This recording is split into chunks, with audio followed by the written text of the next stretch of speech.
Hello and welcome to this first presentation for the syntax seminar. I'm going to be doing a presentation like this every week. This particular one's going to be very short. It's just an introduction to the sorts of things that we're going to need to know before we can make a start on the content. On the basis of these presentations, then in class on Monday, we'll run through some exercises to make sure that you've understood the content of these things. So we'll make a very quick, brief start to the course with this, well, it should be about 15 minutes long presentation. Okay, let's start with the first thing. It's something that I'm hoping you will have seen before. It's called a tree diagram. Okay, and basically what it does is describes the way in which sentences, and in particular this sentence here for this tree diagram, this man admires that sculpture, the way that is put together, how it's structured. It's called a tree diagram because basically it looks like a tree. Biological trees and syntactic trees have a number of things in common. They both have branches, so the lines that we've got there drawn in the syntactic tree, we refer to those as branches. Biological trees and syntactic trees also have nodes. A node on a tree is the place where the branches branch out from. On a syntactic tree, those nodes are labelled with things like NP, VP. Okay, they're basically phrases out from which other elements can come. The other thing that they have in common is that they both have a root, the place where the whole thing grows out from. Okay, the root of the syntactic tree is the one at the top. The root of a biological tree is obviously at the bottom. So syntactic trees basically are upside down. They're things that grow out from the top to underneath them. Now, specifically this tree diagram tells us the following information. It says that the word this is a determiner and the word man is a noun, and that determiner and that noun go together to form a noun phrase. That's what the NP stands for. You can see then that the way this is given, the way this information is given, is in terms of what the nodes are and how the branches link those nodes to the things that come underneath them. So this is labelled as a determiner, man is labelled as a noun, and those two things come together to form this node on the tree noun phrase. We've also got the verb admire, which goes together with another noun phrase. Those two things go together to form a verb phrase. So the branches converge from the V and the NP. That lower NP is also made up of a determiner and a noun. The word that and the word sculpture go together to form that noun phrase. And finally, the two elements at the top, the initial noun phrase and the following verb phrase, go together to form the whole sentence. Okay. Now, this structure here represents a grammatical sentence. This man admires that sculpture is a grammatical sentence. And what that means is that it conforms to the rule. It's grammatical, follows the rules of the grammar. Now, that raises the question of, well, what kinds of rules are there that tell us what the structure of sentences are? Well, in the 1950s, the following kinds of rules were proposed as the kinds of rules which would produce such structures. They're called phrase structure rules, and this is what they look like. Now, note, they all have exactly the same form. They all have an arrow in them, and there's one symbol to the left of the arrow and some other symbols to the right of the arrow. Now, to see how these rules work to tell us how to draw a grammatical structure, let's go through them one by one. Essentially, such rules are an instruction of how to draw a syntactic tree. Anything to the left of the arrow is drawn at the top of the tree. Anything to the right of the arrow is drawn directly underneath that element, and then you join them together using the branches. So that's what this rule says. It says a sentence is made up of a noun phrase followed by a verb phrase. So we draw an S at the top, an NP and a VP underneath it, and we join them up with branches. Of course, we can then expand that further by following more rules. We have an NP there, and the second rule says, well, if you've got an NP, then you can expand that into a D and an N. You have the NP at the top and the D are followed by the N underneath, and you join those together with branches. We can do the same with the verb phrase following the third rule. Okay, that rule says a VP is made up of a V followed by an NP. So you draw underneath the VP, the V and the NP, connect them with the branches. We've now got another noun phrase, so we can go back to the second rule and expand that noun phrase with a determiner followed by a noun underneath it and connected by branches to the NP. Then those last three rules tell us where to put the words in the sentence. What these rules basically say is that certain words can go into certain positions with certain labels. So in the D, the determiner position, we can get words like this and that. Under N, we can get man and sculpture, and under V, we can get admires, etc., etc. Okay, so we can insert the words into those slots, and providing we insert them into the relevant ones, we're going to end up with a grammatical sentence like this man admires that sculpture. Okay, so that's how the rules work.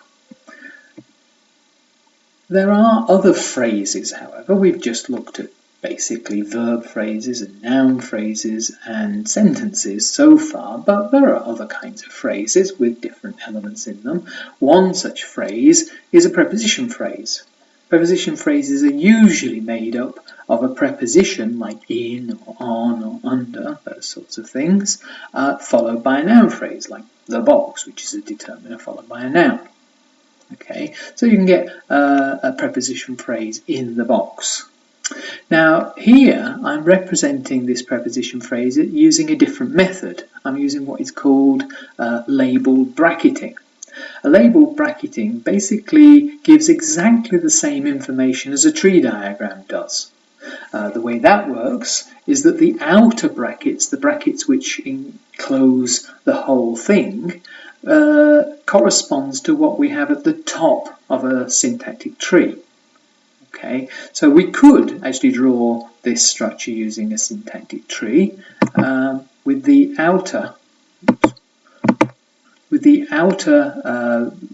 bracket there, that PP, representing the element at the top of the syntactic tree. Okay. The inner brackets, the ones inside them, represent the elements lower down in the tree. Okay, so the NP represents this thing underneath the PP. So what we're saying in both cases then is that there's a noun phrase inside a preposition phrase. Okay, so both ways of representing the structure say exactly the same thing. Now that triangle underneath the NP there is simply a way of abbreviating the structure.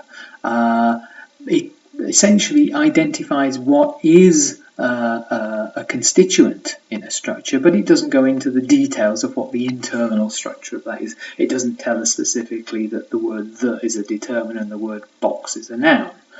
Okay, this can be quite a useful tool to use when drawing tree diagrams to allow you to focus on one aspect of a tree diagram. If you're wanting to make a point about one part of the tree, and that point would just simply get lost if you put too much detail for the tree down, well, you can miss out some of the detail by putting these triangles in and saying, look, we're not going to be concentrating on that.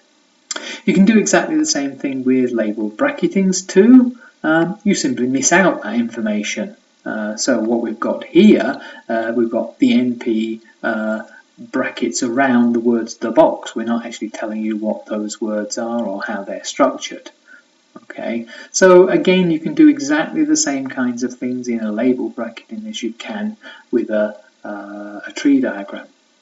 Of course, we could have given more information with the label bracketing. For example, if we wanted to say the entire structure, where we say that in is a preposition, the is a determiner, box is a noun, and that the words the box go together to form a noun phrase, and then the preposition phrase goes together with that noun phrase to form a preposition phrase. Well, you can do that like we've got here, and in the same way as you would do it with the tree diagram. So what's the difference? Well, the difference between a tree diagram and a label bracketing is one of convenience, basically. It depends on what you want to do with them. Label bracketings tend to be easier to produce, and they take up much less room. You can fit a label bracketing onto one line, and as long as you've got a computer that can easily do things like subscripts, then they're fairly straightforward to produce. The problem with a label bracketing, however, is that particularly as they get more and more complicated and larger, they're not so easy to read. As you can start to see here, that more complicated version where we put in more detail, it gets a little confusing as to where one bracket begins and where one ends. For example, where does that NP bracket end? Well, you'd have to go towards the end of the whole structure and find the second from the end bracket. Well, that's where that is. It's not so easy to read these complicated label bracketings. Tree diagrams, on the other hand, are very easy. Even when they're complicated, they show very straightforwardly what the structure is. So if you are wanting to make a structural point clear, then probably a tree diagram is the way to go.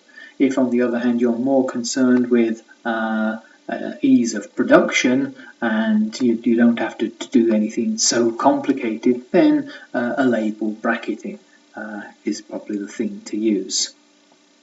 Okay, coming back now to preposition phrases, we've seen that some preposition phrases consist of a preposition followed by a noun, but you can also get preposition phrases which contain just prepositions.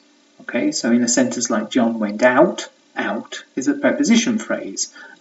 You could have replaced it by something more like a phrase like John went out the house, where you've got a preposition with a noun phrase following it, the house. Okay, so preposition phrases can consist of just a preposition. Another thing that they can contain is another preposition phrase. So it crawled from under the bed. Under the bed is a preposition phrase consisting of a preposition under and a noun phrase the bed. Okay, so that's just like the preposition phrase we've seen before, in the box. The whole preposition phrase, however, from under the bed, has another preposition next to that preposition phrase, and that forms another preposition phrase. Okay, so you can get preposition phrases inside preposition phrases.